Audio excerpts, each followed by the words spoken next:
हाँ तो दोस्तों यहाँ पे नज़ारा टेक्नोलॉजीज के क्वार्टर 4 के रिजल्ट आ गए हैं, तो उसी के बारे में हम इस वीडियो में बात करेंगे और जानेंगे कि अब आपको नज़ारा टेक्नोलॉजीज के अंदर इन्वेस्टमेंट करना चाहिए या नहीं। तो चलिए शुरू करते हैं।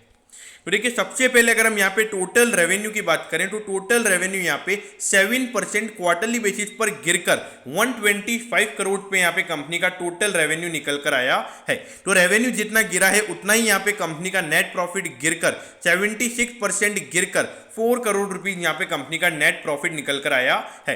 तो देखिए आपका क्वेश्चन होगा कि अगर रेवेन्यू कंपनी का 7% गिर रहा है तो नेट प्रॉफिट भी 7% गिरना चाहिए। देखिए ऐसा नहीं होता है। देखिए कंपनी का जो टोटल रेवेन्यू पिछले क्वार्टर में था वो था 135 करोड़ रुपीज और अभी कंपनी का जो नेट प्रॉफिट पिछले क्वार्टर में था वो था 17 करोड़। तो कंपनी के नॉर्मल एक्सपेंसेस उतने ही रहे, लेकिन यहाँ पे कंपनी का जो प्रॉफिट है वो 13 करोड़ कम हो गया, यानी कि जो 3 करोड़ कंपनी के एक्सपेंसेस है वो ज्यादा हो गए, इसलिए कंपनी का यहाँ पे नेट प्रॉफिट उतना कम हुआ है।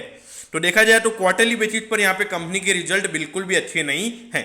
लेकिन अगर हम ईयर ऑन ईयर बेसिस पर अगर हम कंपनी के रेवेन्यू की बात करें तो वो यहाँ पे 34% बढ़कर 125 करोड़ का यहाँ पे कंपनी का टोटल रेवेन्यू निकल कर आया है। तो ईयरली बेसिस पर यहाँ पे अच्छा ग्रोथ हमको कंपनी के रेवेन्यू में देखने को मिल रहा है। एट दी एंड अगर हम प्रॉफिटेबिलिटी की बात करें तो 4 करोड़ रुपीज का यहाँ पे कंपनी का प्रॉफिट आया है, जबकि पिछले क्वार्टर में कंपनी को 7 करोड़ का लॉस हुआ था। तो देखिए पिछले क्वार्टर यानी कि पिछले साल के जनवरी से मार्च वाले क्वार्टर के अंदर कंपनी को 7 करोड़ का लॉस हुआ था। तो ऑल ओवर अगर देखा जाए ईयर ऑन ईयर बेसिस पर कंपनी के रिजल्ट अच्छे हैं, लेकिन अगर आप क्वार्टरली बेसिस पर कंपनी के रिजल्ट देखोगे तो वो आपको यहाँ पे नेगेटिव नजर आएंगे।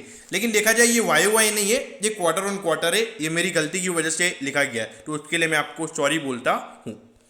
अब ये देखिए 5379 करोड़ का इसका मार्केट कैप है।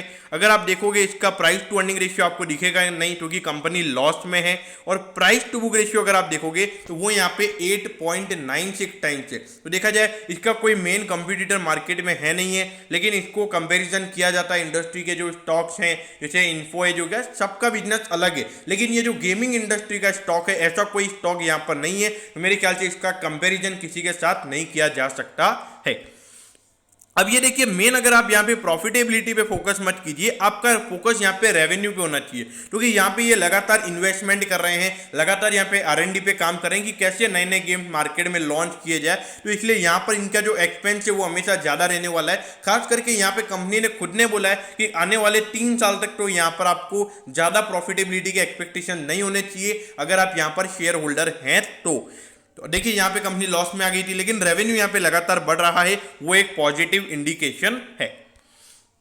अब ये देखिए 1722 पे यहाँ पे नज़ारा टेक्नोलॉजीज का शेयर अभी ट्रेड हो रहा है और 2024 का इसका हाई है, यानी कि अराउंड 15% के करेक्शन पे ये स्टॉक आपको इसके पीक से मिल रहा है। लेकिन देखा जाए नज़ारा टेक्नोलॉजीज की अगर मैं बात करूं तो जितने भी यहाँ पे एक्सपीरियंस्ड इन्वेस्टर्स हैं, मतलब जो यहाँ पे लॉस मेकिंग कंपनी में बिलीव नहीं करते हैं, तो मेरे ख्याल से आपके लिए ये स्टॉक है ही नहीं।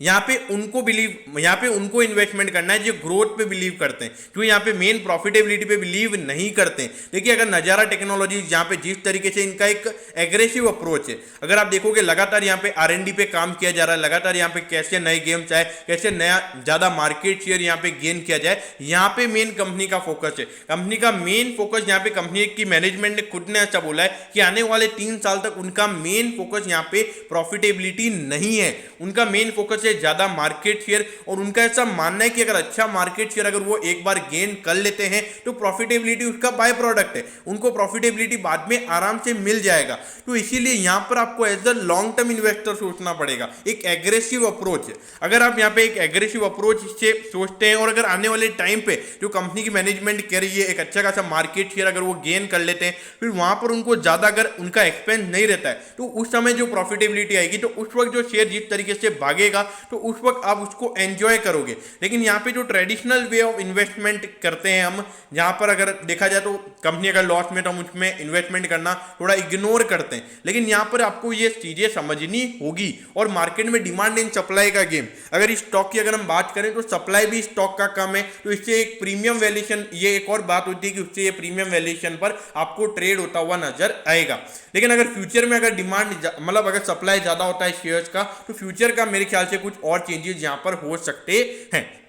तो दोस्तों मैं होप करता हूं कि आपको नज़ारा टेक्नोलॉजीज के Q4 के रिजल्ट्स के बारे में सब कुछ पता चल गया होगा। अगर आपकी कोई भी क्वेरीज है तो आप कमेंट कीजिए, मैं ज़रूर आपके कमेंट पर रिप्लाई करूंगा। ओके दोस्तों, thank you, have a nice day.